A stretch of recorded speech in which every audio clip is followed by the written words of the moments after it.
Hello, hello. Okay, can you hear me? I can hear you just fine. Currently waiting on the stream to Okay. start for like the sound check thing. Okay. How you doing, boss? Well, all right. I really regret practicing High Elves versus Wood Elves with Hello, Xiphus because hello. I think the build I had is very good against his normal style, but not against just being rushed. Yeah. Well, you did good. You took a game off Xiphos. Let's go. All right, I think stream's good. Can everybody hear Jay? Okay. And if not, start screaming at me in the chat. Other than that, we can get started. Welcome, everybody, to yet another installment in our interview series. Now we have the High Elves, voted on by you lot. And we got RTK J Phoenix here. Now, you may know her from their starring roles in films of King Kong. They were Dinosaur number 3. Dinosaur number 3. Massive success, that movie, and it was all because of you. How are you doing, Jay? Fine, thanks. All right. Now, if anybody doesn't know how this format works, it is just pretty simple. On my Discord, there's a section to ask questions. If you ask questions there, I put it into a Word document. Jay and I look over the Word document, decide what questions we're going to answer, and we answer them for you. Not a crazy complicated system. And Jay, I'm going to ask you the same question I ask everybody. Question number 1. Best and worst 3 matchups for the High Elves. Uh, Bretonia, Beastman, and Chaos I'd rate as the bottom 3. Those are really hard. Bretonia especially. But I think if Bretonia is kind of funny because I do think if Faye got nerfed, it wouldn't become good, but it would become like 40%, like it would be like 60% Brett favored, but with like it's just so hard to kill Faye and the Paladins cost efficiently. Double Nobles on Beastman I think is chariots? winnable. It's just hard. Beastman is like super winnable. I think it's just like not fun. And Chaos is I think is pretty hard. What about greenskins? I feel like I've been recommended to ban greenskins a couple times. Greenskins is I'd say it's the fourth hardest, but like you can do some silly gambits to try and win it. Like Mm. you can take sister spam, or sometimes all cav, or sometimes like if you just blob hard enough, it's fine. Like I actually don't think greenskins is that bad now because sometimes they can take something very unoptimal into what you take, and then it's actually kind of favored for you. Gotcha. Now, what 3 factions picked? Do you just rub your scheming hands together and be like, yes, when you see them? Dwarfs, counts, and coast. Um, Actually, it's going to be nice because Greenskins is going to get Stone Trolls are going to get nerfed again into High Elves next patch when they can't resist magic damage from sisters, so they'll just be better there, I think. Hmm. Dwarves, counts. I've played the counts high elves matchup a lot. It feels pretty unwinnable if you know how to play it. The dwarves, I For the counts, yeah. for the counts, yeah. Dwarves, I also get coast. Like my guts are telling me that coast could be map dependent because like, what if they just bring a bunch of cannons or something? I don't think Coast is ever that hard. The only thing that's made it like marginally more difficult recently is people using the gunnery crabs. Those are kind of annoying. Hmm. I suppose the gunnery whites are really good in most matchups. Um. All right. Killer and You is asking me yet another question. Whenever I'm on stream, Killer and You decides to ask me things. All right. So that is the best and worst 3 matchups out of the way. Oh, let's talk about my favorite matchup. Hmm. Skaven versus High Elves. Cry is Free asks if High Elves should take Death Magic or Fire Magic. If you're gonna take one, definitely fire. I don't really see what death magic does that fire doesn't. Like you have burning heads, and if you want to snipe artillery, you have Fireball, which is actually better at sniping artillery than Spirit Leech, because Spirit Leech they can just get off it, but Fireball they can't dodge. Hmm. Yeah, it's true. And you can eliminate a lot of their Lord options with Fireball spam, or Spirit Leech spam can be a little more survivable, sort of. Yeah, there's like I don't really see a reason. I don't really see what death brings to the table there, honestly. I know it can kill weapons teams pretty quickly, but that's Yeah, about but it. so can Fireball if you're patient. Speaking And I of, have sorry, you go. I have a feeling Fireball's better versus Globadiers than Spirit Leech, though I haven't done it in ages. It just seems like you'd be spending your time better with Fireball, right? Yeah. Rather than Spirit Leech.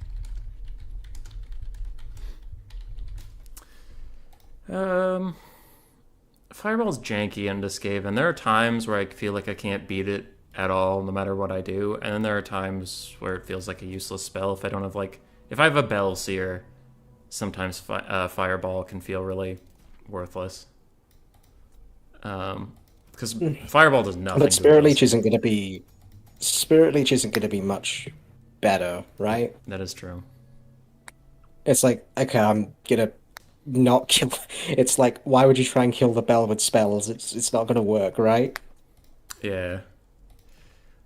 To be Yeah. honest, I take I take life magic there. So Ooh, that's it, interesting. it's because the question is death or fire, which I guess is kind of a strangely worded question because it's like, well, why not any of the other laws of magic? You're gonna take one, right? Why not just take life with dwellers?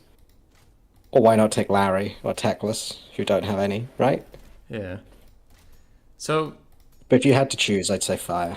so just dwellers, or why the life? I guess that really actually surprised me a lot. That was not what I was expecting at all. Pitch Because life. you win it through single entities generally and terror routes, and you want to heal them, right? That is true. Like Lion Chariots are super good there. I think they beat Rat Ogres 1-on-1, and if you can heal them, they can probably beat 1.5 Rat Ogre. I guess I haven't really seen anybody take lion chariots into Skaven in a long time. Actually, that would be interesting. They're good still. They're still really good. They're still really, really good, I think. What about Giselles? Well, that's why you're getting a big stupid resistance blob, That's true. Also, right? Rapunzel was screaming at us. My bad. There was a.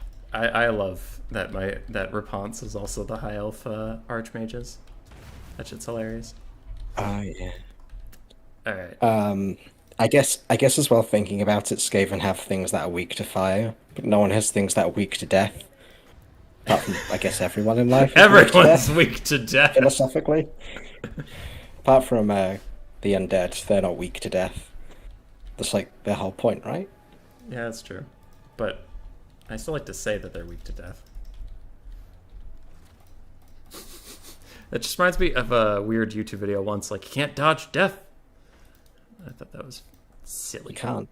What? Now, we'll finish up the matchups questions. There's only two left. In what matchups do you take the Fireborn? This is from Cuden.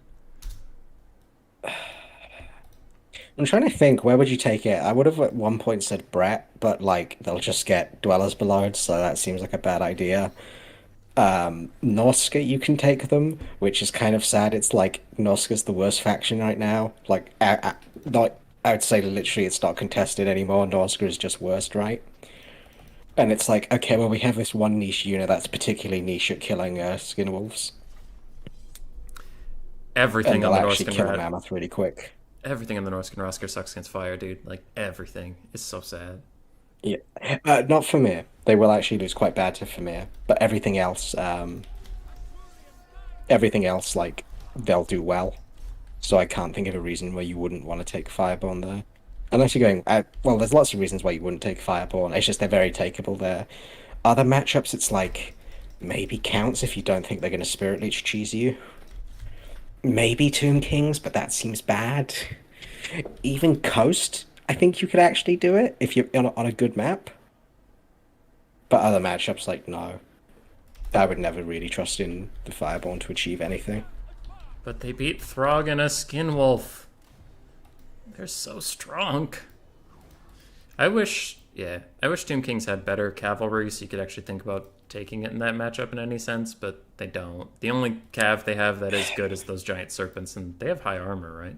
The, the sad thing about the Fireborn is it's like bonus versus large isn't really the problem. It's lack of AP on the high elf roster that's the problem. So if they just change them to have AP, I think they'd actually be worth taking. But they don't have AP. They have bonus versus large, and they're good against all large targets anyway, probably without the bonus versus large. So who cares, right? Yeah.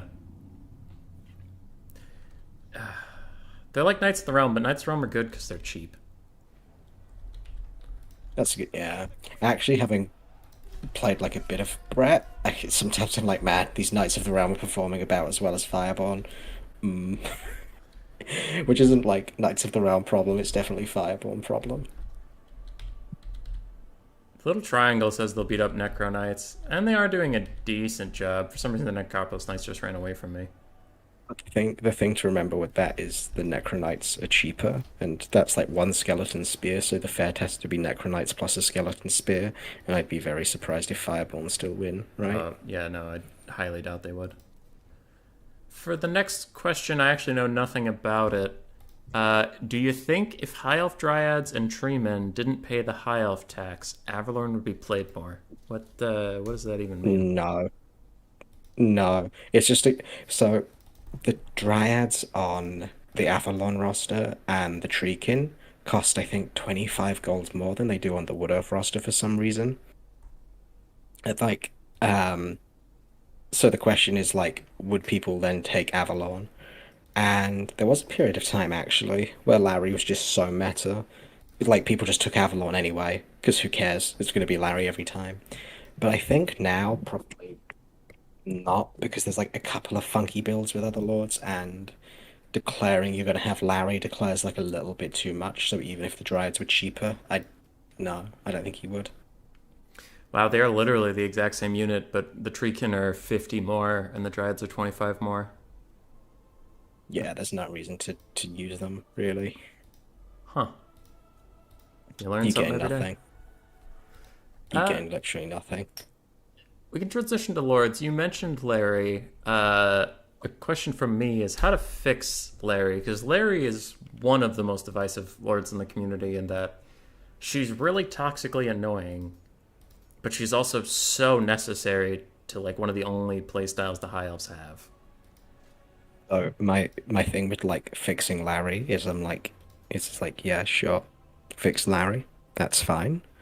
But like I always think it's weird when people complain about Larry because it's like Faye is better, Mazda is better. There's a couple of other like always pick lords that actually like Grom is arguably slightly better, but like there's a couple of lords where it's a case of like, okay, can we just someone's always going to be the best lord.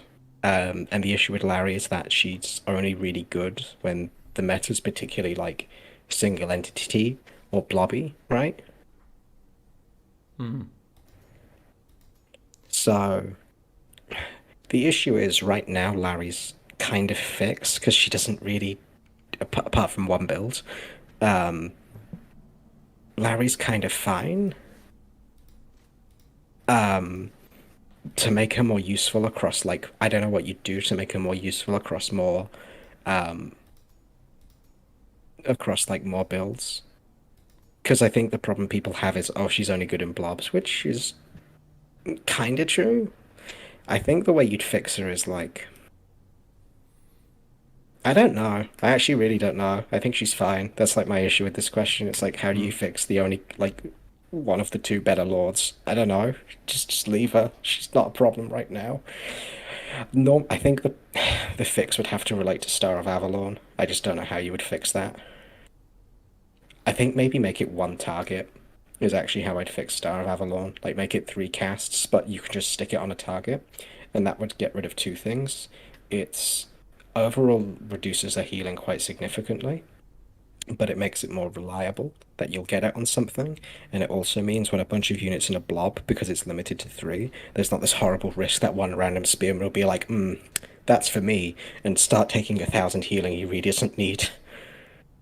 See, it's funny. I would go the other way with it personally, in that I would lower the healing a bit, like still make it way better than Earthblood, but lower the healing a bit, but then just take off the cap. I think that would be funny. But I think I could this see the blob abuse with it. But yeah, the healing a bit to like, let's say it only heals 500 HP. That's actually probably all you need for many blobs, because if you have Earthblood with it, it's gonna work out in the end, right?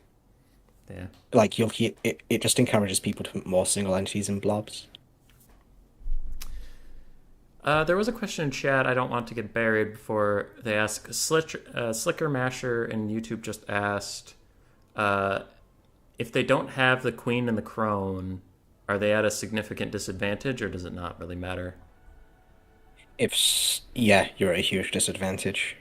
Because that's Larry, right? No Larry, no Larry, no Sisters of Avalon, which aren't great, but having them's nice. There's like a couple things the Queen and the Crone added that just is pointless,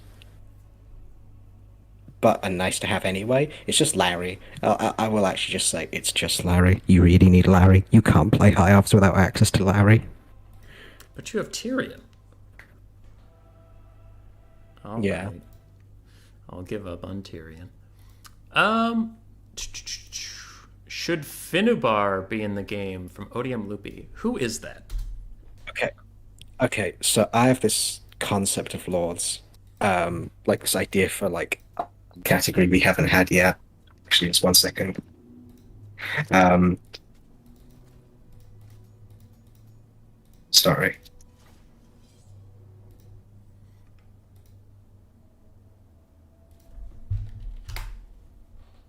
Um, so here's my idea for lords, and it actually like I'm gonna have to talk about a different faction. Um, I'm gonna have to talk about a different faction before getting to what Finnabell would do. So this is kind of inspired by I've been playing the Game of Thrones tabletop game, and there's a bunch of characters in that game who you don't deploy; they just do stuff on the side. And I never want a lord that never gets put on the table. But I would really like lords that do weird meta bullshit to change the game. And there'd be like the political people and the people you don't really see to add interesting stuff to rosters, right? My like concept for this would be like Lizardmen don't have Teto right? But he's like a lord they should have at some point, right? Mhm. And he's like a heavens caster who doesn't really have good combat stats. But on tabletop, his gimmick was you could see the enemy deployment. So it'd be really cool if Teto was like that was his gimmick. You just got to see where the enemy was deployed, but you paid a premium for it. So it's like you get an advantage at the start of the battle if in order for your army to be weaker. And I'd really like Finubar to have some kind of like meta nonsense going on with him. So something along the lines of I don't even know what it would be. It would just be some way to have like a character who's like crap, like is actually crap, like hasn't got amazing combat stats, can't really do magic, but could do something outside the battle to make it work. Mhm. And that would be like how I put Finubar in the game if he was in at all. Gotcha. And like, who is Finubar? Like lore wise, do you know that at all? He is the current Phoenix King. Oh, okay. Yeah, that sounded familiar, but gotcha. I was so confused for the longest time when I was playing campaign where I was like, Tyrion, I'm the Phoenix King, right? My friend was like, no. I'm like, well then, why the fuck am I here? Okay. The thing with Finubar and Phoenix Kings is they were never on tabletop. They've never. I think maybe in one edition they were, but Finubar's never had a model, never had rules, never been playable. So probably he shouldn't be in Total War. But if they were going to put him in Total War, I'd go with something like the Teto Echo idea I had, where Yeah. it's like every faction should have like one weird person doing something really strange. Would make him unique. Kind of like an Abathur in Heroes of the Storm where you don't really participate, you just sit there and cast spells in your base. I I would have it be like something like Finubar lets you bring So this is just like, obviously this would have to be like massively balanced, right? Mm-hmm. But Finubar lets you bring like 2,000 gold extra, but if he dies, you instantly lose the game. Ooh, that'd be interesting. So, and he can't protect himself. Hmm. So it would have to be like, okay, you get 2,000 extra gold, maybe you get like a map-wide, very small leadership buff. But if they manage to kill him, just you instantly are considered to have like lost the game, and it just says like, nah, you've lost. Moving to the next question, I just played Tyrion on stream and he got wrecked by Archaon. How would you fix his ability Heart of Averlorn? For anybody who doesn't know, that is like the Hellpit Make it Abomination's too horrible to die, but it procs like every time. so Tyrion, I would make like slightly cheaper, like maybe 150 gold cheaper, and just make him unbreakable until Heart of Avalon pop procs. Yeah, it usually does Because break right before it pops.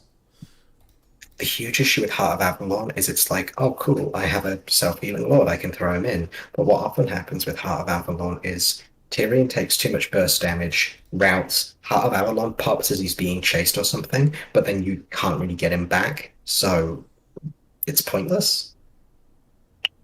Mm-hmm. I would agree. I wish that ability was good.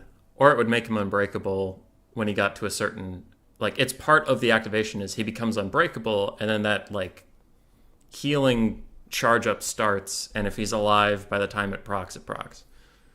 Um, It's sad in multiplayer because I feel like my ideal Tyrion would be like 3,000 points to just have all the OP stuff he should have. Like his horse is literally meant to be like the king of the horses or something stupid. Why is it just like a 300 gold horse? Why is it not? Why does it do nothing? And why can't he have like the armor of an Aryan? That would be cool. That would be something. But no, he's just a dude who loses a lot of fights and then routes at full HP. Goddamn Tyrion. Speaking of lords and their mounts, I knew you wanted this one. Eltharion the Grim. He has to pay 950 for a griffin when Karl Franz gets an objectively better one for only 800. Why doesn't it have Blood Roar, Tequila Sunset, and Real Human Being? Here's the thing, actually. He should pay less for his Griffin because he loses his like melee buff or his melee defense buff, right? So literally taking it, he loses something, whereas Carl loses nothing for taking his Griffin, right? He loses like the halberd ability. I can't remember its name. Grim Discipline. He loses that on the Griffin, and he has to pay more than everyone else for his Griffin. Why? Yeah, that is. I guess the I guess the argument would be he's a caster, so maneuverability helps him slightly more than Carl. But like, do you want to just do all the Eltharion questions now I did. about everything that's wrong with him? I clumped them up, yeah. Okay. Okay, what's the next one then? Why is Mistwalker's Well, Barrage so bad? It costs the same as Star because of they Avalon. looked at because they looked at Soulfire and went, let's take all of the good things about this and reverse it. It's like you can't trigger it, it friendly fires, and it does no damage anyway, so who cares when it friendly fires? And it costs a lot. It does cost a lot. I didn't know you couldn't trigger it. Why couldn't they have No, it just randomly happens. Like, why couldn't they have just taken Soulfire and reskinned it? That would have been better than what we got. Like, why couldn't they have been lazy this one time? Um, the other stuff that's wrong with Eltharion, because I think I remember seeing questions about like how would you fix him and stuff, right? That is the next one from Flying Taco Bob Malverde A and couple Tequila ways. Sunset.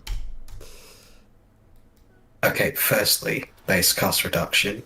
Secondly, give him some way to like regen mana. Thirdly, make Mistwalker Barrage a thing.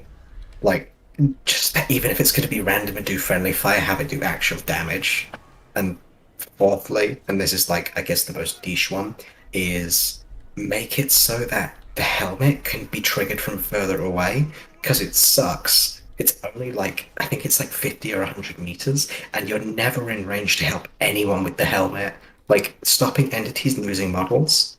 It's like a really cool idea, but you could never ever ever do it, right?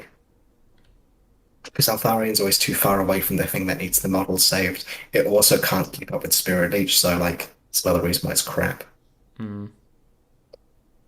Like Eltharion is just like super expensive for someone who's like a bad caster and a bad fighter.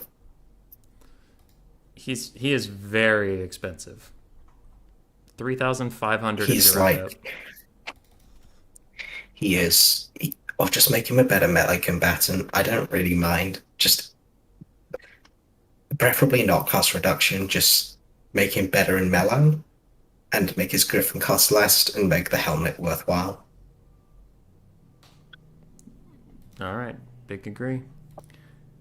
If Teclis was introduced as he was in lore, with no mount, would he ever be viable versus any faction? Hammond. Yes, yes, because he'd be very cheap still and have a good spell kit. I would take him on foot. I do take him on foot sometimes, actually. But it's dwarves. Versus dwarves. Good answer. It's Who is- actually good though. I have a feeling this is the same answer as one we're talking about, but Real Human Being asked, who is the most flexible High Elf Lord? The most flexible high elf lord. Technically archmages if they're all one thing, if not Larry. I would have guessed Teclis because of his Yes. unique spell kit. Nope. Teclis is not that flexible, I find. He's like, okay. So Teclis' big thing is he does Kindle nets. That's like a really specific thing to be amazing at. He also has like loads of bits of magic. But he combos well with sisters, is what I'd say with Teclis. And he combos okay with wide arch lines, it's just the regrowth isn't super necessary. But Larry, I think, is good in like a couple more builds than that. Mm-hmm. Fair enough. Last couple Lord questions. Should Alastair the White Lion be usable in multiplayer? Real Human Being. Okay, do you have your stream up? Yeah, Take Alastair on his dragon. he has 2. With okay, his expensive dragon. Okay. With no items or abilities. This one's free. Don't even okay, you can take it or not. Don't take it though, I guess. And then take a normal star dragon.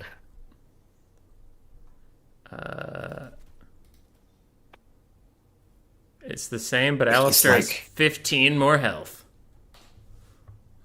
Okay, but he costs way more too. Yeah.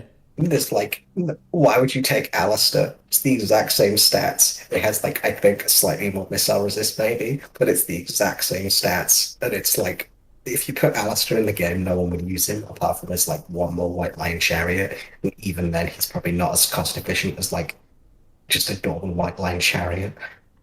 You also want to see something else funny? The charge bonus on both is 45, but on Alastair's, the bar is much lower. Glorious. For no I reason. like Alastair being in the game. I like Alastair being in the game because of like the reason he's in the game. Like I think it's super cool they did that. But like he could be in multiplayer. They could actually balance him for multiplayer. It would be fine. Just make the Ruby Griffin or whatever it is he has, or the Ruby Phoenix, like not free. It's like the same as Thorax item, but worse. Yeah, that's true. He's like the least game breaking thing ever. I don't know. I guess the reason why is because on foot he'd probably be okay versus dwarfs actually, and he actually in general he'd be good versus dwarfs. So like, oh no. But apart from that, he'd be fine. Oh no, dwarfs. Last Lord It's question. like, oh no, what do you... What is the right time to bring Imrik on his beautiful, beautiful dragon from Murphalurf? So you can do it as Tomb Kings. That's like the whole response to that. It's not very good, but you can do it as Tomb Kings.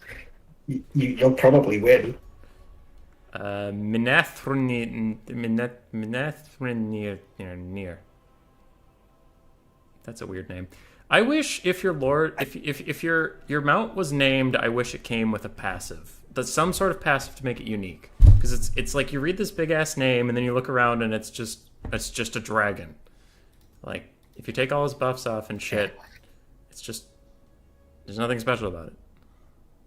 I think because Imrik, because the horn, um, because the horn doesn't synergize very well with the dragon, because the horn is good for wide builds and the dragon's not good for wide builds. I think on his dragon, the ideal kit is you take him with like just the debuff, or maybe Starlance if you really want, but probably not worth it. Okay. Apart from that, I mean, I wouldn't really rate him very highly. We'll flip down to the J specific questions. No Cane No Gain asks, why do you like high elves? So I actually really like High Elves because I feel like of all the factions, they're like the most expressive faction in terms of playstyle. Like, and this is kind of hard to explain, but everyone who plays other factions, I feel like goes with the meta thing or goes with like the similar things to what everyone else does. Like Greenskins, for example, everyone kind of takes the same lords and same units in the same places, but High Elves are kind of like weirdly unique in the fact that they like different players would definitely pick different units from like different regions, and they kind of become known for just like really liking that one region of the fictional universe. So it's like certain players always take Shadow Warriors, certain players always take Dragon Princes, and I think that's like a really cool thing about High Elves. Like definitely they're the faction where like playstyle kind of brings the most personality to it. I think. Hmm. Can high elves ever be a It's counter kind of a pick shame you faction? can't. Sorry. Sorry, what was that? I was just asking the next question, but if you had more to say on that, you go ahead. Oh, what was the next question? Can the high elves ever be a counter pick faction from Hayden? Yes, because if people forget to ban them in one of their really good matchups, they're like a really strong counter pick. Gotcha. Especially vampire counts. And dwarves, yeah. And dwarves. But dwarves at least have slayers. Slayers are great. Vampire counts Slayer's are one just of them, but yeah. I Um think I think I'd rather fight dwarves than counts, honestly. oh, that's surprising. Because counts like you'll probably win, but sometimes they like hang around with Gaze and Nagash for like an hour and no one has fun. Whereas dwarves just have to sit there and there's no way they can cheese you. Apart from Gyros, but just prepare for Gyros and you'll be fine. Gotcha. Loopy, Murph, and me asks, what would it take to make high elves good? I guess so. We can turn into kind of if you had to do 3 buffs to make this faction good, and you would accept 3 nerfs. What would they be? Bringing it out should be Lion Chariot's just 15% missile resist down from 15. I'll get the nerfs out of the way first then. What else? Silverin will get a nerf in game 3 anyway, so the nerf is just like can't resist spells. That's fine. And what would the third nerf be? Hmm. Third nerf, I guess, would be probably just make Star weaker or Larry weaker in some way. Hmm. So That would those are the be nerfs my you view on it. accept. Now, what do you want? Yeah, that would be fine. So long as there was like buffs with it, that would be fine. Um, and then buffs I'd like would be like just make spears cost 450 gold. Like, why are they 500? I'll never understand why they're 500. And I know it's because like martial prowess, but it's not worth it. Like, Dark Elf spears are 450. Mm-hmm. Get High Elf spears, please be 450. Um, and they don't even benefit from healing because no one heals spears. Um, I'd quite like the melee reavers to get a cost reduction or a shield, because if you compare them to Blade Riders or Dark Riders, both of those are cheaper or have a shield. Dark Riders have both. Blade Riders have a shield, and they have like forest bonuses. Whereas Reaver Cav is 550 gold, and it doesn't get a shield and it costs more. So I don't think that's a bit they're a particularly strong unit. Actually, especially when you compare them to like pistoliers, which are 500 gold. Like, can still act as light cav, but worse at it. They just don't beat dogs. And the other buff I'd like is give like the white lions some kind of buff, like the war lions, like the Hmm. 18 model unit of lions they bring sometimes. Because that's a terrible unit. That's a really terrible unit. It has so little HP. It actually loses to most armored infantry. Like Black Orcs will kick the shit out of it. I think Chaos Warriors beats it. Almost everyone beats White Lions or War Lions in melee, and like I think most Dwarf units actually beat them. They just have so few HP and not enough damage. So that's definitely a unit I would buff.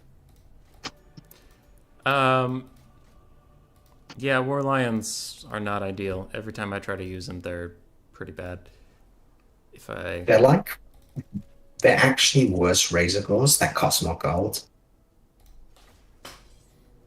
Um, Murph wanted me to say what would it take to make High Elves Poggy Woggy Doggies again. I just thought I would get that out of the way. You mentioned martial prowess. Uh, Loopy and Zypher asked, so how would you want martial prowess to work? okay, first of all, pay less gold for it, at least if they don't change anything. But if they're going to make it still cost things, give it stats that are useful for the unit. So I don't see why archers should have to pay for martial prowess when it's melee defense and leadership, which doesn't help them in any way. Or why should cavalry pay for it? Hmm. I would really like martial prowess to be unit specific. So it should give archers like a bonus to their ranged attack, or it should give like cav a bonus to their charge or something, rather than just being one flat buff that everyone gets. Gotcha. By the way, War Lions lost to Dwarf Warriors of Great Weapons. Yeah, they're terrible. They're a terrible, terrible unit. That's unfortunate. Uh, So imagine trying to kill like Chaos Warriors or something with them. You'll just never do it. yeah, probably not. Kind of reminds me of Doom Flayers, except at least these are cool. Doom Flayers just are weird pineapples of suckage. Doom players used to be really good, but not now. Yeah, for like Because tiny hitbox. yeah, it's Yeah, definitely that. back when The sorry. back when CA back when the game a bit more, it was like Doom flares on launch for like I think 2 weeks. It's like, oh my god, no one can hit them and they kill everything. Like they're just too tiny, they have too much armor, they go wherever they want, no one can stop them. And CA immediately was like, I will nerf that one then. But since then we've learned chariots can be way more broken for way longer and CA won't fix them. The Phoenix King in the chat saying, "Why would you pay for stats you can lose anyway?" Hey, that's why I was so pissed off when the frenzy shit came in last patch, where they nerfed my brood horrors yet again. They're like, Well, "But we gave you all the stats back in frenzy." They lose frenzy immediately. Their leadership sucks. Sorry. but well, you should pay for stats that you can lose because it's like it just because otherwise it becomes a bit snowbally, right? Where it's like, okay, if no one pays for martial prowess, then you can never remove it anyway, so it becomes too strong, right?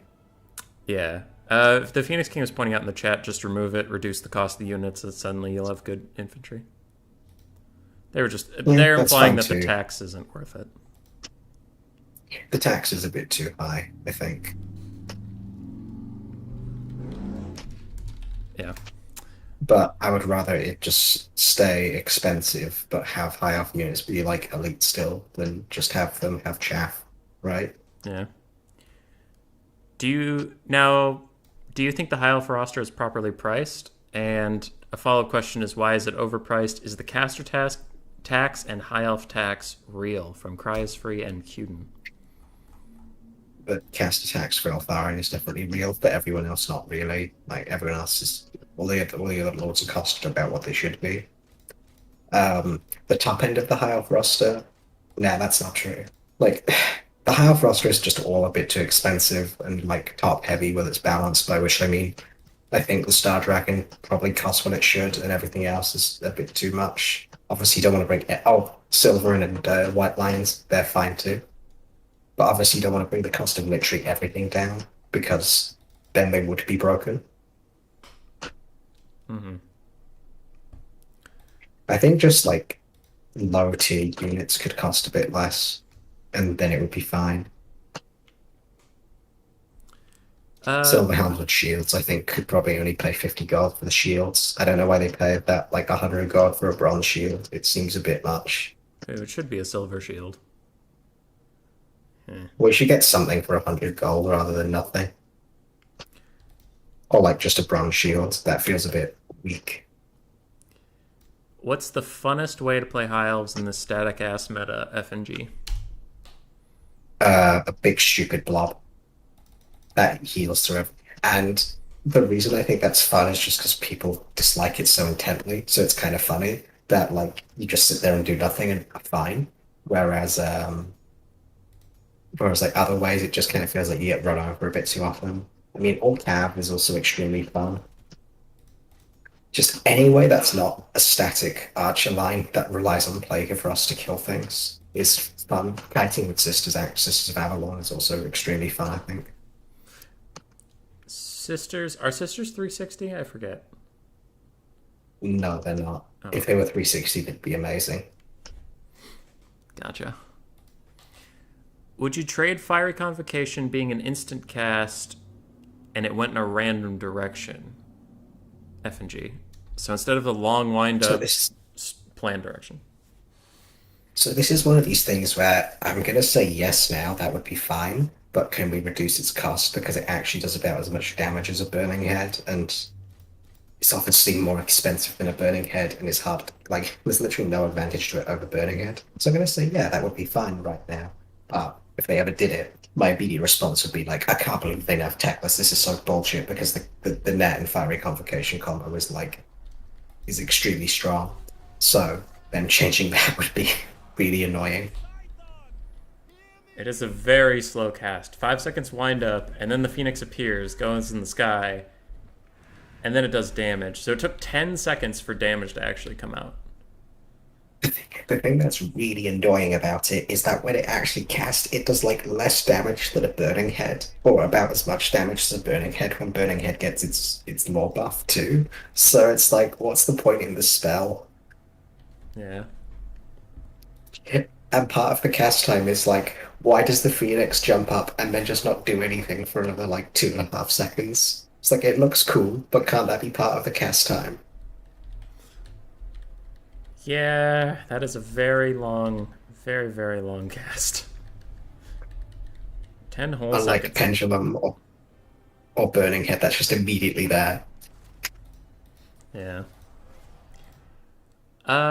What is your least favorite faction in the whole game? The Phoenix King. I don't know. I really don't know. In terms of just like high elf matchups, obviously Brett, like I hate playing high elves Brett, it's really hard. Least favorite faction, I actually have no idea what my least favorite faction is. I'm trying to be too broad with it about like Lizardmen. Lizardmen is by far my least favorite faction in the game. I can't stand Lizardmen. Yeah. They're not fun. I don't find they're not fun to play. They're not fun to play against. Their players whine about people whining, but then the second anything's good against them, they argue to have it banned. Teehee. Teehee. I like the teehee. White Line Chariots too good. Ban them. Manticores are a problem for Lisbon now. Ban them. Double Heroes too good for against Lisbon. Ban it. Like, yeah, Blizzards. I just don't like Blizzards in any way. I also think they just really don't appeal to me. Oh, But I Burning like Head and Slam doing Pendulum. the surprised face. Sorry. Pendulum and Burning Head come out at the exact same time, and they're both almost done before the Phoenix shows up. Yeah. That's pretty sad. It is pretty Agony sad. Achilles is asking twice, what is your core unit? And I believe that is our Achilles. What one? one that you just take everywhere. There's not one unit you can really take everywhere, but I'd actually say, like, right now, White Lions are a unit I take in most places. Oh, the infantry. Yeah, they're Yeah. They're one of the best infantry on the roster. They're very fun. We did that High Elf Civil War, and White Lions really proved their colors there. That was very They nice. are really strong. I would take them in most places. It's just a good unit. Real Human Being, Cry is Free, and Jeremy ask, I'm bad at High Elves, how do I get better? And why is the High Elf win rate so low? Same reason Norska is like asking the same thing of Norska. It just doesn't seem particularly worth it. I get like the way to get good at high elves is the same way to get good at literally any faction, which is just play it a lot. Mm-hmm. Just play a lot of high elves, and you'll get better. It's literally same with every faction, right? Just play them, and you'll improve at them, and then wait for buffs. That's actually the way you like get good at every faction. If Norska is any indication, buffs aren't coming, Jay. They just keep getting kicked. There's actually a super good way you can play every faction that, like, I think most people are aware of, but don't talk about it, which is whenever something's too good, go to rules discussion and try and ban it, and then you don't have to play against it. That's fair. Just ban everything, man. Just ban everything. Ban everything. But no, it's just practice and you'll get better. Which High Elf character or unit do you most relate to on a personal level? F and G. Is a character or unit? Anything on the whole roster. Man, I can't believe anyone would even ask this fucking question. Like, it should be very obvious. Is it Tyrion? No, it's obviously the Phoenix. Yeah, already hovering the Phoenix. It's obviously the Phoenix. It's like my favorite unit on the roster. It's the reason I play the faction. If you could be any unit in the High Elf roster, what would you be? The Phoenix King? We just answered that. What cultural... obviously. Sorry, you go. Obviously the Phoenix. It's just the best unit. It's just the coolest unit. It's great. And on a personal level, I relate to it. So there you go. Go Phoenix. What cultural mythological stereotype are High Elves ripped off of? Way. I think Roman kinda. I think it's ancient. It's Atlantis, because obviously it's Wait, FNG said there are multiple phoenixes, Jay, but you said unit. Yeah. I think obviously it's Atlantis because it's like mythical kingdom in the middle of the ocean, like impossible to get to, or very hard to get to. Because Atlantis sunk, you have to assume it had no bottom, right, or something. Either an earthquake took it down, or it had no bottom. So I think it's like obviously ancient Greece with a bit of like medieval inspiration, plus just you throw in Tolkien's elves and you have high elves, right? Yeah.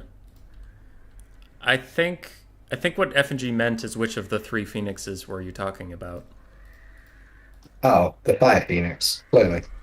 Flame Spire Phoenix. Okay. I also was kind of wondering that because I'm like, I mean, the Arcane's pretty dope though. Look at that Arcane Phoenix. Look at it go. Though I personally love the Frostheart Phoenix because it's really bad, but Articuno was my favorite Pokemon back in the day, so hell yeah. Man, the Frostheart Phoenix has like a really cool backstory, and like why does it not rebirth and why does it behave the way it does? It's because it's just a flame spire phoenix that lived too long, and so it gets cold and it's gonna die soon, and that's really sad. Aww. It's like even if it wins the battle, it's not really long for this world. That's up in the units area, but we'll talk about that real quick. Well, you just mentioned why they don't have rebirth. What? Sorry, you go. Taco put in chat, I thought they were Great Britain, and it's like, in terms of attitude to the rest of the world, yes. And in terms of some of the units, like the Silverholms, yes. And the Archers, yes. But in terms of like look and inspiration, no. Yeah, But definitely diplomatically, yeah, they are basically Great Britain. British spearmen would have a lot more fecal matter on their pikes. Uh, Yeah, why don't Frostheart Phoenixes have frostbite though? Cry is free, tequila sunset. no idea. No idea. My theory on this is, and this is like, I don't think this is true, but it's like the most CA thing I can think of is when they coded Frostbite, they coded in like a weakness to fire with it. So every time they give something like Frostbite, they code in weakness to fire. And obviously the Frost Phoenix shouldn't be weak to fire because like it was hot at one point, I guess. So they just couldn't do it, so just gave it something else. But I don't know. I really don't know. And the last J specific question is, what models in the game would you like to get a visual update? In an art style point of view, what would you change about the High Elves? Could be anything, big or small. Jeremy and Hammond. So this isn't like, I'm not gonna be like, this question is awful, but like I don't want to like name names, but it really annoys me when it's like a faction that has like been updated relatively constantly, and there's like factions like Norsca that are sat there with literally no content, and someone's like, I it looks wrong. Like imagine like Lisbon players complaining about how things look because it doesn't exactly match their headcanon. That would be like outrageous, right? So like in terms of like things to get a visual update, like I really don't care very much. I guess the Flame Phoenix and make it hotter, like make it more fiery. Hmm. That would be cool. Yeah, a little more fire would be good on them. What's the difference between the Arcane Phoenix I'd and the kind Omen of of Assyrian? Sorry, that's not visually. um I'm just gonna go check. I'm gonna Vassarian has rank 9 stats and gives 90 P aura. Hmm. Oh, okay. One visual update I would make then is I would remove the chairs from the mount, so it's not literally someone's fucking living room chair they've stuck on the top of something and expect it to work, and I'd just make it like a saddle. Wait, But they're that's like a they're just problem. chairs? Load in like accounts unit or any unit, and like everyone's just sticking their like living room chairs on top of things. Okay, okay. Like Malekith's thing is a massive throne with like antennas and stuff. It's bizarre. Huh. Okay, okay. We're loading up. We're gonna see. Um, Game 3 stuff. In Warhammer 3, what pick ban system do you feel would benefit High Elves killing Smalls? Probably two picks, one ban. 2 picks, 1 ban. Yeah, or What is, something like that. what is Manfred even sitting? He's just sitting on a box. Manfred's homeless. Poor Manfred. He He's needs just fidget sitting on a spinners. box. Imrik has like a Yeah. whole thing, but Like Imrik literally just took the chair he puts in like is like the chair he has at the top of his table and threw it on the dragon and said, "Yep." killing it. Manfred has a box. I still prefer Manfred's box to what anyone else has. Oh my god, I'm looking at the stream. He's literally just sitting on a cardboard box. He's just sitting on a box. Yeah, it's so dumb. Lewin doesn't have a dragon, but yeah, he's just on a box. Poor Manfred. Nagash was weak, but Manfred's poor. Um, I love the fact like everyone's headcanon of Manfred makes him to be really fearsome in the law, but he's just some annoying guy in everyone's headcanon. I don't think anybody, It's like completely pathetic.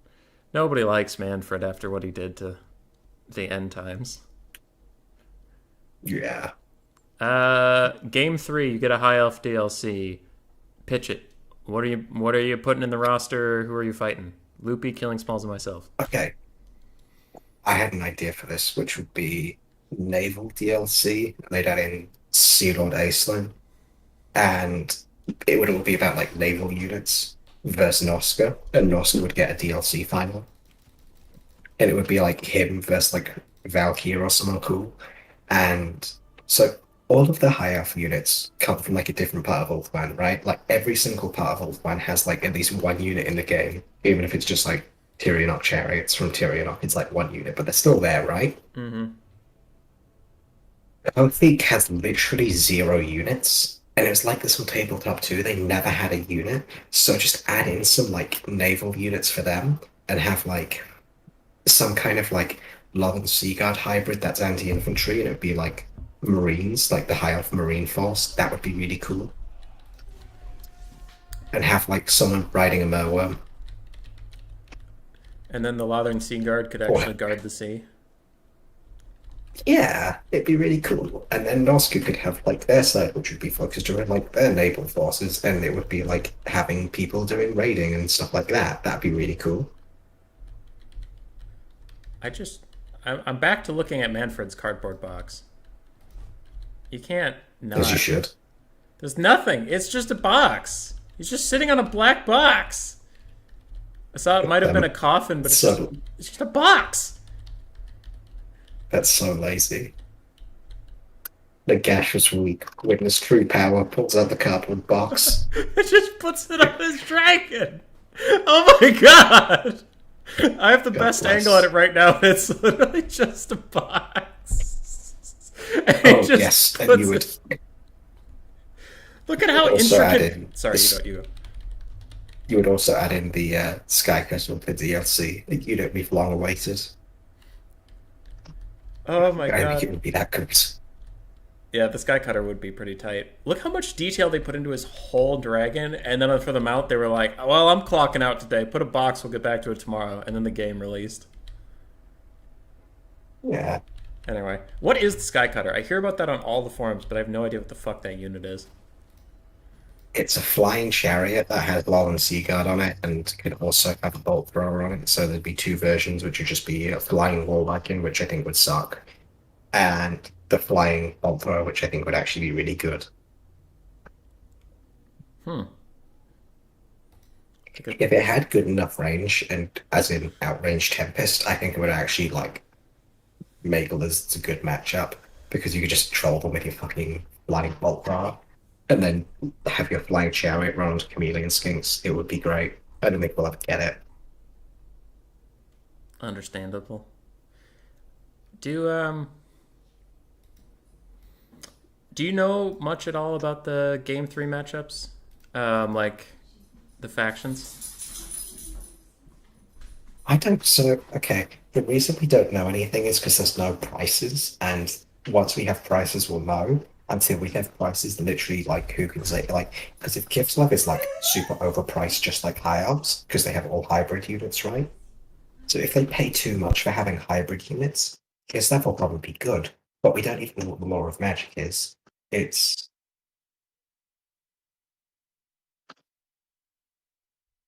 Do you have any matchups in Game 3, this is from Jeremy, that you are particularly excited about for the High Elves, good or bad? Probably I think Cathay will be good. Because you can probably just Tempest away all the air units they have. Apart from that, I don't know. Probably corn you can cheese. I don't know about Nurgle. I have no idea. I have literally no idea. It just all comes down to costs, really. And knowing the roster. So, like... I think in general the community's kind of bad about speculating. So speculating from like almost 0 reference point, I don't know. I don't think we can do it. Which I guess I know is like a pretty shit answer of, what do you think of Game 3? Me? I don't know. But that's like the best answer I can honestly give. I don't know. It just all comes down to rosters and costs.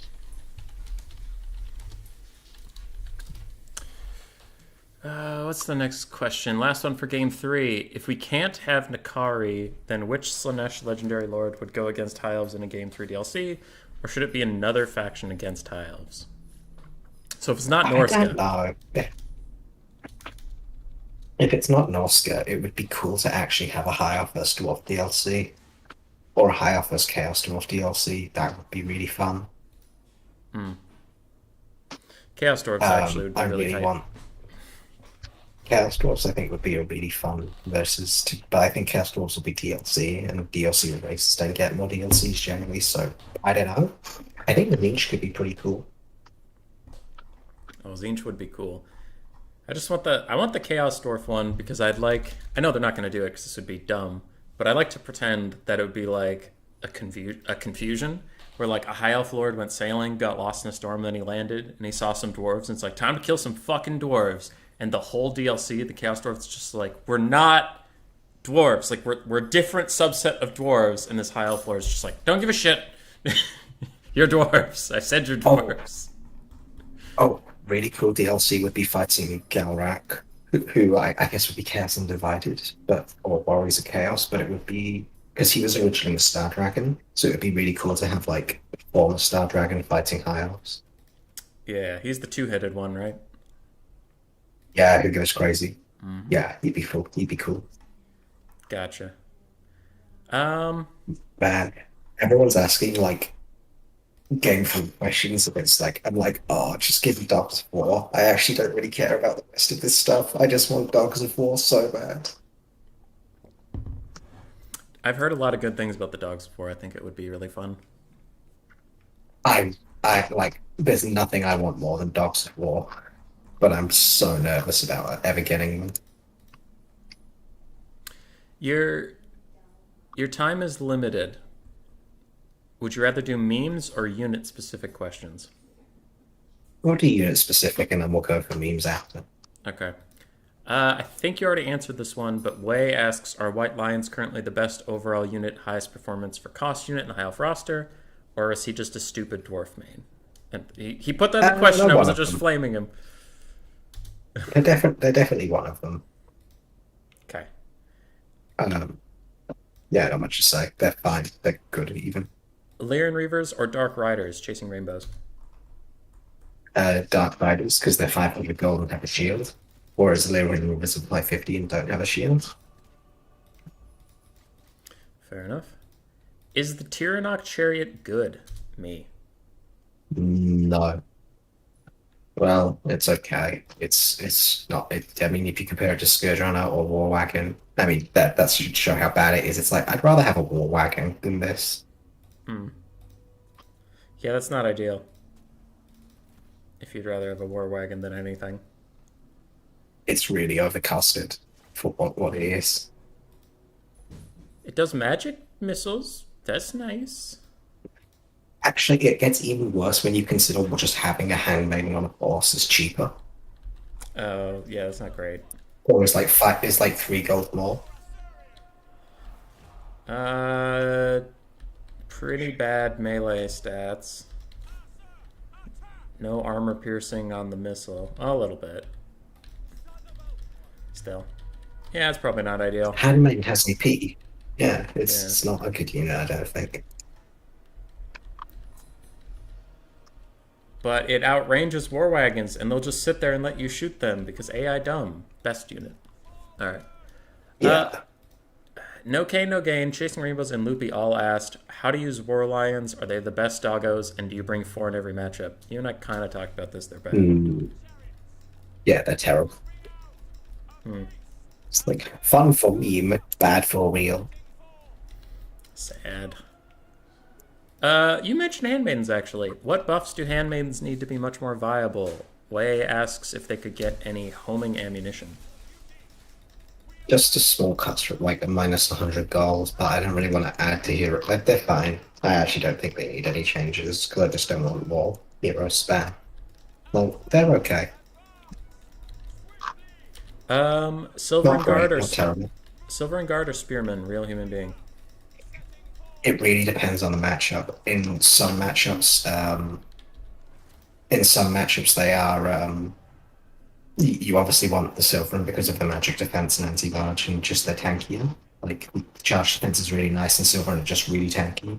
Um, War lines are just obviously for more aggressive builds. Sometimes you want to mix. There's no like hard and fast rule on which you want to take.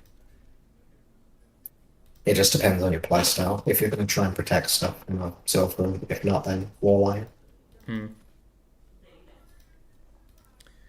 Spearman Silver. What's the most niche unit on the roster? Way. Ifilmar Chariot because it's like 200 gold away from being a white line chariot. Like, why would like I like Kako asked in the chat, how is it compared to a Chaos Chariot? Compare an Ifilmar Chariot to a Chaos Chariot. It's almost the same thing. It just has no AP. All of these super cheap other chariots, like the Beastman ones, have AP. And when you get to that level of like, it costs as much as a black coach. It's a terrible unit. It gets like slightly more stats, but it's almost 400 gold more. That's about it. Exactly. It is that I see it as the most niche unit because I don't see a reason you would ever want to take it.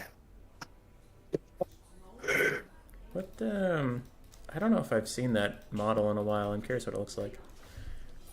Um, what is the most cost-efficient unit on the High Elf roster? Real human being. Probably white lion chariots. They're extremely cost effective. If you heal them, they'll do really well. Like I think white lion chariots are a pretty great unit. Yeah, White Lion Chariots have been doing a lot of work. I remember when Bobman first started using them, and I'm like, what are these? And then he played the Gladiator on my stream and ended up with 3 of them with gold chevrons. That was They're actually pretty scary, so I think they're good. yeah. When are Swordmasters good? Me. I actually think in like you can take one sometimes, but I think that was always pretty bad. Even first dwarves, actually, they're worse than 2 rangers. I just don't see. I just think swordmasters cost too much. They're too. Uh, they're really flimsy. And they're actually not that cost efficient. Like they won't kill that much either when they get into melee. That's a shame. Swordmasters are cool. They're a very cool looking unit. Like, okay, I will tell you. I will say this: they're amazing for style points. That's all that matters in Warhammer, really, dude. If you're going full meme and want to look good doing it, definitely swordmasters. What's the coolest High Elf unit that's not a single entity? Phoenix King. Why do you have to say not a single entity? Because obviously when I put it right, Yeah. obviously Phoenixes. I think actually Phoenix are the coolest unit. And that's not just bias. I just think I think they should be unbreakable because of it makes no sense for that kind of a thing to ever go away. Yeah. So, do you know the lore behind the Phoenix Guard? Yes. Because this is why they're cool, I think. Yeah, yes, but tell us anyway. So the whole thing with the Phoenix Guard is it's like they know how they're going to die ahead of time. Like they're just told, yo, this is what kills you. Here's exactly how it happens and when. So if they would, I think that's a really cool concept of and that's also why they cause fear because they're silent all the time because they can't tell anyone what they saw, right? Gotcha. And my assumption has always been if they told people what they saw, they'd cause some kind of time paradox. Oh, yeah. Because if you knew how you were going to die and did anything to change it, that's going to be a problem. And so I think they're really cool conceptually. Make them unbreakable, plus. Silvering Guard or White Lions? Do either need buffs? Cries free, the Phoenix King. No, they're fine. Alright. Why is the Arcane Phoenix the coolest unit in the game, Dactor? Well, it's not though. Because objectively the Frostite is cooler, it has less temperature. A scientific answer. Should have expected as much, honestly. Cries free asks how many Dragon Princes can a single Spirit Leech kill? It's 3, isn't it? 7. Ow. Yeah, that's not ideal. Uh, Loopy and Phoenix King ask, should you take 3 eagles? But more seriously, are eagles even good? I think they're okay in goon spots. If you could have three, that would be fine, in my opinion. But Yeah. obviously, it creates problems for other units, so. Well, you know. Phoenixes are okay. I enjoy them in campaign. Why are dragons so sad? Rate them, including cost. How to make them good. Loopy me and chasing rainbows. So like, why are dragons? Why are dragons bad, and how to make them good? Let's start there. They're big and they can't dodge things like manticores, and they're actually not that good in melee, and they die to sort of like. I watched a game yesterday, I think on like Rubber Duck War stream, where Aztec landed in infantry and he just died in seconds, and dragons suffer from the same thing. They just have more surface area to hit, so it's a problem. Yeah. Yeah, entirely separate thing. In my 18-hour, not 18-hour, sorry, 8-hour stream that I was doing last week, the Red Duke landed in a pile of zombies, and then he stayed there until he slowly died. I literally couldn't force path him out at all. Yeah, not having a lot of mass is kind of bad too, but I think like the other thing that's really frustrating with dragons is um, they're paying so much to fly, but the second they land, they become weak, but they can actually miss the charge attack for flying in. So I think they should just they should be able to miss in terms of melee defense, but they should never overshoot it with the animation because it just feels like okay, even the ability isn't really paying that much. Yeah. In terms of rating them, it literally just goes the same way as costs, like Sun Dragon worst, Moon Dragon second best, Star Dragon best. Even including the cost. Yeah, even including costs, because Star Dragon might do stuff when it lands. The other two are just breaths on sticks. But what if we like breaths on sticks? It's just a bad single entity with a breath, really. Oh, I take so much damage. And this is on the beta, by the way. That this is happening. And it's just like, just not doing anything to infantry. And infantry are kind of a core component of the game. Mhm. Sorry. I was just, for anybody out there who's like, why are you ramming a dragon straight into a bunch of infantry?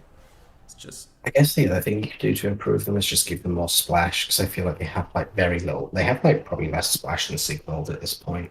Cry is Free had a very specific question somewhere that got vetoed, but it was like Sigvald has 2 more splash than a Sun Dragon. It's very dumb. Dragons should have a lot more splash, and then probably they'd be good. Just make them good at killing infantry, and they're suddenly good again. What units could be added to the roster in order for them to become the flexible faction of Game 2? Hammond. So I don't think they need any more units added. They just need like the current units to be better. they have a decently big roster. Like I think adding anything would particularly help, unless that thing was like, uber OP, but that would always help, right? Yeah. We're on to memes. Artisan Tech Priests asks, why are Elgi the most vile of the races? And I assume this is a dwarf. Artisan? Probably because at some so. point someone probably put the Book of Grudges on top of like a really high coffee table, and they're just so angry. Day two gyrocopter invented. Tequila Sunset, Phoenix King, Hammond, No Cane, No Gain ask, why do high elves have such dumb hats and crack eyes? The eyes, because CA is bad at animating eyes. Like, I think this is great. Have you ever seen Mandalore's review of Total War Warhammer? Mm-mm. And he's like, wait, did you see that or not? No, sorry. Oh, it's this great bit where he goes, the Empire Captain in Warhammer 1 went from Marshal to Men, then in Warhammer 2 it's Marshal by methamphetamines. Because it's like, the quality of characters goes down so much. I think the hats are fine. I actually like the hats. I kind of like something about the dumbness. I think it looks fine. The big dumb hats. I like that aesthetic. Everybody's got a cone hat. Who has the coolest pointy Everyone hat has on the High Elf roster? Cry. Eltharion because it has a heart and wings and it just looks cool. It does have wings. Followed by Teclis. And archmages who have like the least aerodynamic hat in existence. It is quite a wide hat. I feel like hats come up a lot. Yeah. I think more factions have big hats than we notice. I can't wait for Chaos Dwarf hats. Because they're gonna have some goddamn hats with skulls on them. Now that right there is a hat. That is a But hat. the Chaos Dwarf hats are... The Chaos Dwarf hats are pretty special. Yeah. I saw some of them in Lore Master of Sotek's videos. They're amazing. Who is the hottest High Elf character or individual unit model? F and G. Phoenix? Wait, what was that again? What's the hottest High Elf character or unit model? And I'm guessing it's the Phoenix. Oh yeah, it's the hottest by far. It's literally on fire. How could you get hotter? God darn right.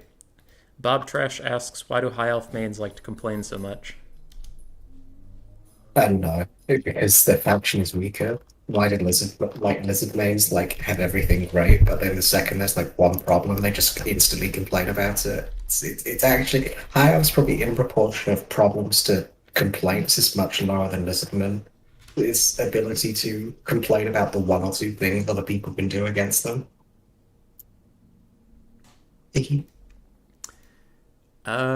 What if tank is right and you're all playing High Elves wrong, Bob Trash?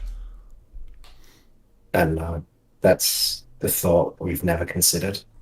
Tank is clearly big brain 5D chess player. We cannot stop him. I don't understand this question. Maybe you do. Flying Taco asks, how do you feel about free elven shields? Well, they're free. That's all there is to say. Okay, they're free. Yes. You answered why their helmets are useful? Oh, Phoenix King, sorry. And I lumped you in incorrectly. Who would rush the stage and grab the microphone from whom during their acceptance speech for the best High Elf, F&G? For anybody who doesn't get that, I believe F&G is referencing Kanye West and Taylor Swift. 100% Imrik would rush the stage and steal the mic. There's literally no way he wouldn't. There's literally Actually, incidentally, I think my favorite meme recently has been Imrik reacting to the Cathay trailer. Mm-hmm. That's a pretty. But it's like I think Tariff did a video of like Imrik watches the trailer and spam like his way through the Grey File on the Warhammer 2 map to get to Cathay.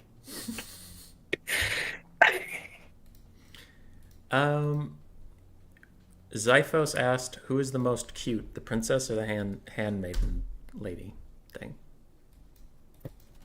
Probably the princess? Yeah, definitely the princess. She rides a griffin. That's cool. That's cute. Griffins are cute. You learn something every day. Yeah. Real Human Being asked, why does my power keep going out? Is Human Boy gnawing on my wires? Almost definitely. Yes, is the answer. And the follow-up from Pugnabone is, why is Human Boy gnawing on his wires? I don't know. It's a good question. You'll have to ask Human Boy. I will never answer. I assume because Skaven just like causing mischief on purpose. We really do. All right, then the last You question. don't have to achieve anything. Last question for you would be fuck, marry, kill Tyrion, the Frost Phoenix, and Eltharion. This is from the Phoenix King. Fuck, marry, kill. Eltharion, Tyrion, and the Frost Phoenix. It's an interesting question. Man, almost definitely I mean, I'm not going to kill the Phoenix, but I'm not going to fuck the Phoenix, so I'm going to have to marry the Phoenix. Fuck Eltharion's definitely hotter, so marry the Phoenix, fuck Eltharion, kill Tyrion. And Objectively, it's fine wrong because Heart of answer. Avalon will proc anyway. Wrong Okay, answer. I mean, Heart of Avalon will proc anyway, so it'll be fine. Wrong answer. How dare you do this to Tyrion? Heir Venerian, Okay. wielder of Sunfang, protector of the Phoenix Throne. Alright. Yeah. Well, that was all the questions we had approved. Good person. Thank you for being a High Elf main, and thank you for dragging the community slowly into the dirt with your High Elf ways. No, I don't actually hate High Elves. I do hate Wood Elves. I do, but I don't hate High Elves. I don't really hate any, in fact, like, even the Superman I don't actually hate, even though I dislike them a lot. Like, I don't really hate anything. I mean, I'm determined to find a more toxic blob from what I've already achieved. So, when I find more toxic blobs, you'll probably see more High Elves. High Elves have a niche. Just the less you have to click, but the better it is for the less you have to click, the better. It's like dwarves, but like you start the battle and then make the cup of tea, whereas dwarves like instantly click start and then make the cup of tea. Turns out that Yeah. a princess and a That's a good place to handmaiden end out. cannot kill 5 units of Chaos Marauders. No, it's Shocking. probably for the best. It's probably for It's the probably best. for the best.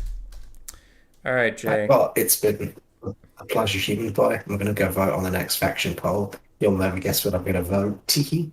Teehee. I'll post it in a bit. I'm going to go through some of the really silly meme ones, rapid fire, and then I will post it within about half an hour.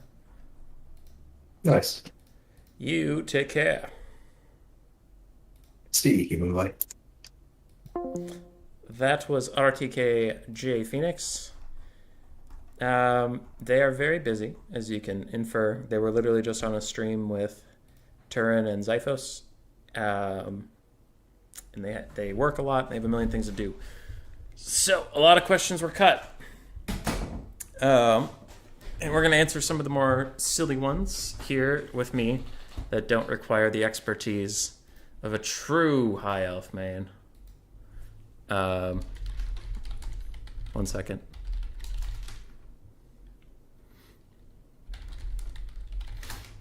We might have a surprise guest. Maybe.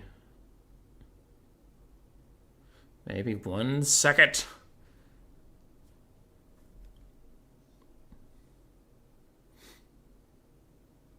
Sad. Contend Day is busy. Alright. Anyway. Some of the cut questions, the cut content. The real shit. Bob Tresh, Phoenix King, and No Cane, No Gain asked, when are Lion Chariots being restricted to 1 instead of, I believe, 2 or 3? 2 or 3? Should they be, or should they be nerfed? I'm not a High Elf main, but my opinion on this is the same as my opinion on Poison Wind Globes for Skaven. I do think they're a little strong right now, but I don't think they need to be nerfed because the faction is not in a good enough place that it matters, I guess is what I would say. You know? Because it's like, oh, they have this one style of play that is objectively good. And it's like, okay. They don't have much else, so you can just prepare for it or whatever. But if you nerf it, you just make a bad faction a worse faction. It's like, well, okay. Don't know what you're trying to achieve. So that's my opinion on it. Versus Lizardmen. Are BTs the way to go? Cry is free. I'm assuming that means bolt throwers. They can be on like a really big map, but I've found when I play High Elves against Lizardmen, which I've actually been doing a lot recently, bolt throwers really just don't get their value quickly enough. They can be really good. If they have cav, or if they have slow big dinos. I guess I would take maybe 1 or 2. 1 or 2 wouldn't hurt. Don't overinvest in it, but they can be good. Best Legendary Lord, and why is it Imrik from Cuden? That is the wrong... No, you're wrong. You're wrong. Imrik's not the best lord. Imrik sucks. Poo-poo. Tyrion's best lord. Tyrion, best. I asked myself, how do you make Tyrion great again? Jay and I talked about that, actually. Probably just make Heart of Averlorn, make him unbreakable for a little bit while it procs so he doesn't immediately run away. Also, I would make his mount do something cool. Oh, and Sunfang sucks. Sunfang blows.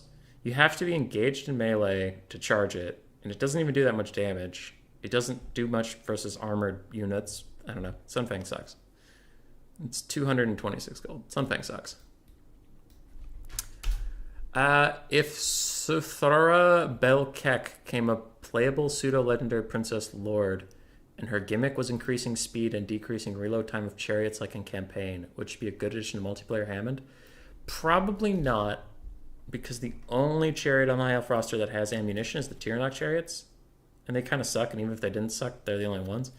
Other than that, these two just get a speed increase, and they don't care that much about speed. They're faster than most things they want to catch. Nothing can outrun them that they really want to be fighting. So I don't think so. Which are cooler in your opinion, Swordmasters or Executioners? Swordmasters. That was from Real Human Being. High Elves best, most cost efficient... Wait, what is High Elves best, most efficient unit? Chasing Rainbows and Real Human Being? Kind of talked about that. It's a debate, but it sounds like the White Lions of Krace are quite good. I would maybe argue the Illyrian Reavers are good, but I think they're a good cav unit.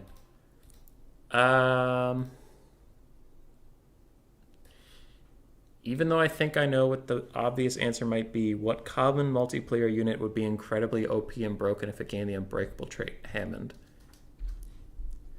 I mean, probably Spearmen, the cheapest, and you could just hold forever. Yeah, probably Spearmen. Silverin have higher leadership. Oh, only by 5, and they have better stats. Yeah, probably still Spearmen. What is your favorite High Elves unit chasing rainbows? That was answered as the Phoenixes. If you could take one unit from any faction, add it to the High Elf roster, what would it be chasing rainbows? Probably peasant mobs or zombies. Probably just super cheap infantry. Jay had to go, Jamie. So I'm just answering some meme questions on my own. Hey, I saved mostly meme questions for just me. The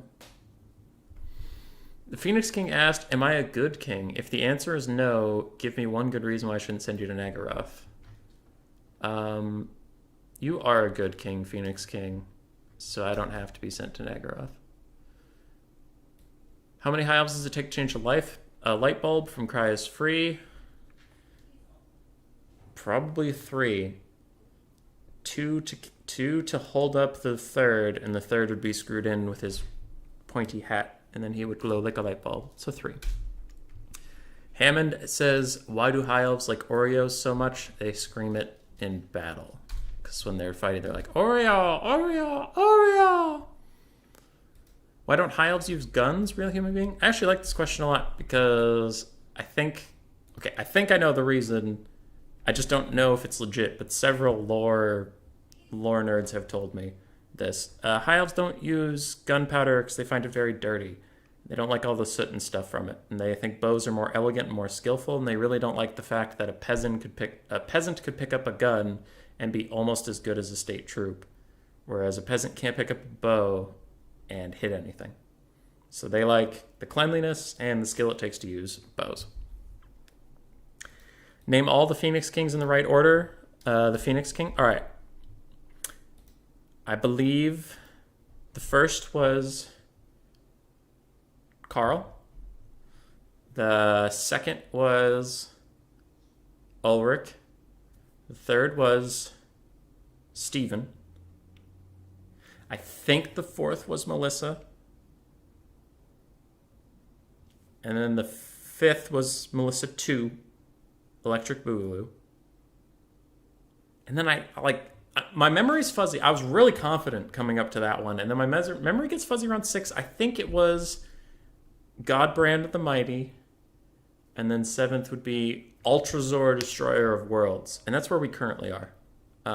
Phoenix King, you'll have to tell me how close I was. I think that was spot on, though, honestly.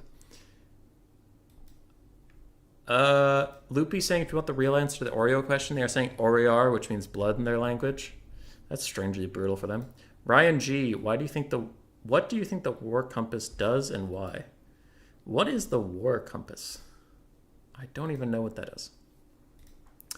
No Cane No Gain asked, where are Phoenix Guard's ITP? I 100% agree. I think CA got stingy with ITP and didn't want to give it to like literally every elite unit, but it is dumb when you see like Chosen. Wait, do Chosen have ITP? I don't think so. But like Chosen or Swordmasters or Phoenix Guard running away because they're spooked, and it's like it's not right.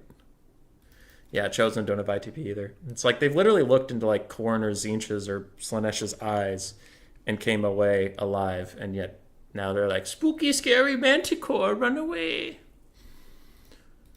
Is there a combo consisting of Loremaster of Hoth, Harmonic Convergence, Earthblood, and the Pure Main Company so strong that it needs to be banned, Papra? Of course that's banned. Why did you think that was legal? That's the most illegal thing I've ever heard. Jeremy says, I've been told I'm supposed to simp for Fae Enchantress, Ariel, Celestra Daerfon, Isabella, and the River Troll Hag, but not Kalita. Why instead should I simp for Eltharion? This is from Jeremy. Don't simp for Eltharion. She isn't worth it. She already has a whole roster simping after her, dude. Go for the River Troll Hag. Why does Tyrion lose to a Corpse Cart, Balefire, in a 1v1? Is that really lore friendly? You know what, sir? I don't appreciate this slander. We're going to test it. I'm going to test it right now. Get Helm and Gorst. Get rid of all of his shiz. Get rid of everything else. And we'll get you your Corpse Card of Balefire, and I will destroy it and prove to you once and for all you're full of shenanigans. Okay. Let's go. Let's do this. That's from Real Human Being. Why are the High Elves clearly evil, but some casters seem to misinterpret them as good instead of accepting the true Phoenix King? Cyrus, that's because the real Phoenix King is a phoenix with a silly crown on its head. And Malekith is not that. Dwarf is asshole. Why elves hate Tequila Sunset? The real reason would be Dark Elves tricked them. Dark Elves tricked the High Elves into fighting the Dwarves, and then afterwards the High Elves kind of realized they were wrong and like, hey, we're really sorry about that, and the Dwarves were like, that's a fucking grudging, and didn't really give up on the whole trying to murder them thing. So, yeah. Basically, it's both, you somehow got both of the most stubborn races in the entire world to fight once, and they'll never let it go. How many questions have I asked for this interview? The Phoenix King? You asked 16, I counted. Who's the best and who's the worst Phoenix King? The Phoenix King, I think Melissa II was pretty tight. I didn't really like Carl. Carl sucked. Also, whoever said that about the Corpse Cart and Tyrion is a liar. A liar and a thief.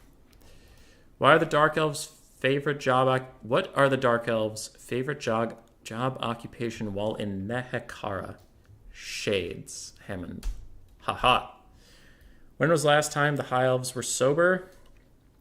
Should there be an intervention before Game 3? Are High Elves just elves from California? Hammond and Banalol Borps.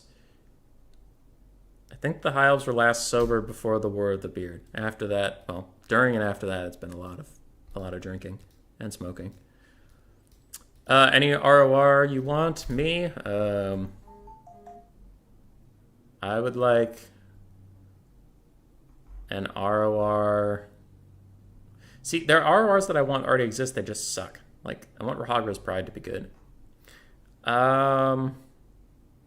ROR Rangers with Unspottable would be pretty funny, in my opinion. Best High Elf campaign? Alethanar. It's kind of cool to fight a guerrilla war against Dark Elves for most of the game. How do you think the High Elves could be made less reliant on heal spam from Stormrunner? I don't think they can, but I don't know if that's necessarily a problem in a weird way. Because vampire counts are similar, right? They just rely on hardcore regen, while the High Elves rely on hardcore burst healing. Between the Star of Avalorn, Regrowths, Earthbloods, and Phoenix's Rebirths, the High Elves just are a different heal-reliant faction, but same concept, but different. Kind of like Chaos is a rush faction, and so are Beastmen, but they handle it very differently, where Chaos has like a lot of armored, slow-walking infantry, but they'll just eventually get to you and grind you down. And Beastmen are usually quicker and lesser armored. It's a broad generalization, but you take my point. Vampire Counts and High Elves are both heal factions, just one's burst and one's not. So taking away... there might be ways to make them less reliant on healing, but I also think that would fuck with their identity. So I don't know if that would be a good thing. Jeremy, can I teach you how to Dougie? Nope. I don't know how either, buddy. What is love? Baby, don't hurt me no more. What is love? Real human being. And the last question for the day before I'll end the stream. Which would you rather face in an MMA match? Throg, Grimgor, Torox, Krokgor, or Durthu? In addition to which one would you want watching your back in a dark alley? Alright, so what would I rather face? Not Durthu, because he's literally too large for me to do anything. I feel like Torox wouldn't obey the rules of an MMA match. Like, he would just try to straight up murder you rather than, like, fight in any sense. I'd probably fight Krokgar, because looking at the rest of them, like, Throg would probably vomit on me at some point, just accidentally, and kill me. And Grimgor, same as Torox, he wouldn't pay attention to the rules. So Krokgar would probably be the only one on that list that would actually pay attention to the rules and not literally murder you. So at least I would survive that encounter. And in addition, which one do I want watching my back in a dark alley? Let's assume I can't take Krokgar again. Let's take him out of the list. Because otherwise, obviously, it'd be him. Probably Throg. Because Throg is a very intelligent troll and can actually, like, talk to you. Whereas I feel like Grimgor or Torox would be just as likely to kill you because they got mildly annoyed at something you did that wasn't even your fault. Like, you didn't kill that guy fast enough, and you're dead. And it's like, well, all right. At least Throg would remotely care that you were on the same team. Remotely.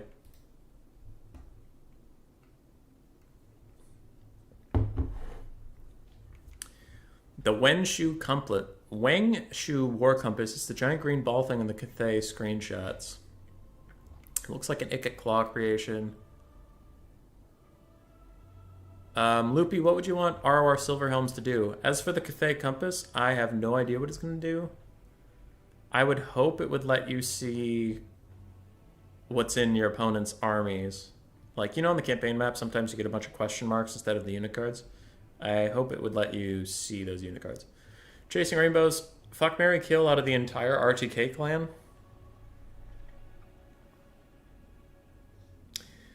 Probably fuck myself.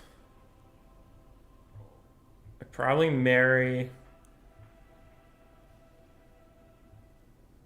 Oh, God. Probably marry Honey Nut. They're just a blessed soul. And then kill...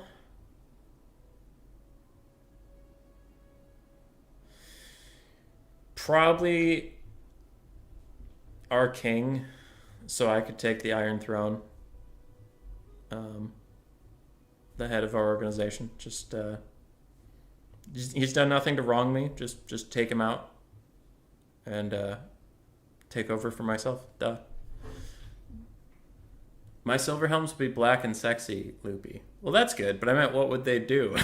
Like, what attributes do they have that makes them an ROR?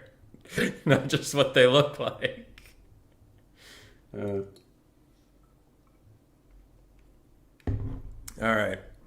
You want to watch something dumb with me? And then we'll end this thing. I want to know what happened here. I was playing Logic's King of the Hill today.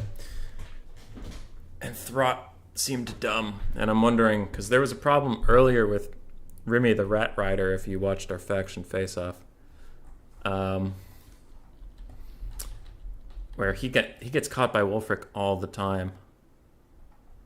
In like an infinite charge. But I think actually Brood Horrors might just be bugged. That's what I wanted to check this real quick. So we're shooting, yada yada. Yada yada yada. Loopy doubling down on all your ROR does, all your ROR Silver Helms does is be black and sexy. Alright.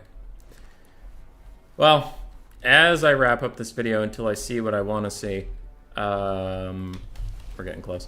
Until I see what I want to see, we are going to go put up the poll on the channel again. I'll probably only ping my clan rats because everybody else has already had 3 pings today.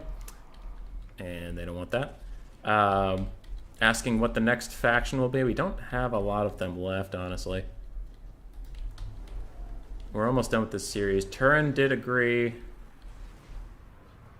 What? Oh, it's the beta. Okay, something about the Cav beta changed how that battle went. So I'll have to review it off the beta. Interesting. Anyway, not the point. We'll do another poll on what you want to do for this series. Pull it up. What's even left? What's even left, my dudes? Tyrion did agree to do it with us. If timing works out. So he would do Empire.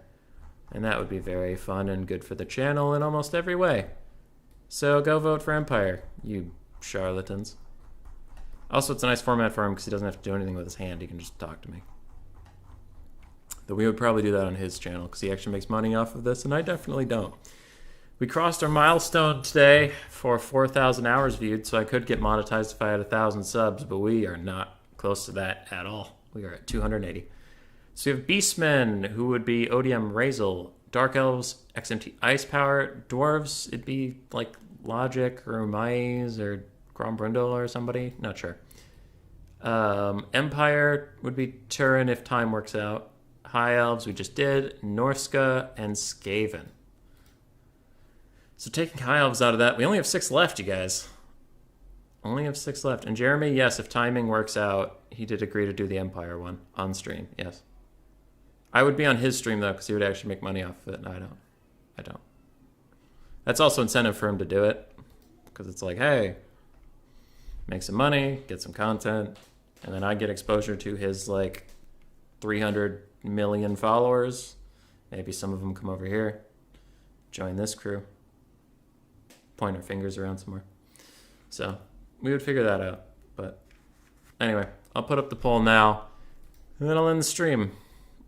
You all have an excellent day /night/evening. Goodbye.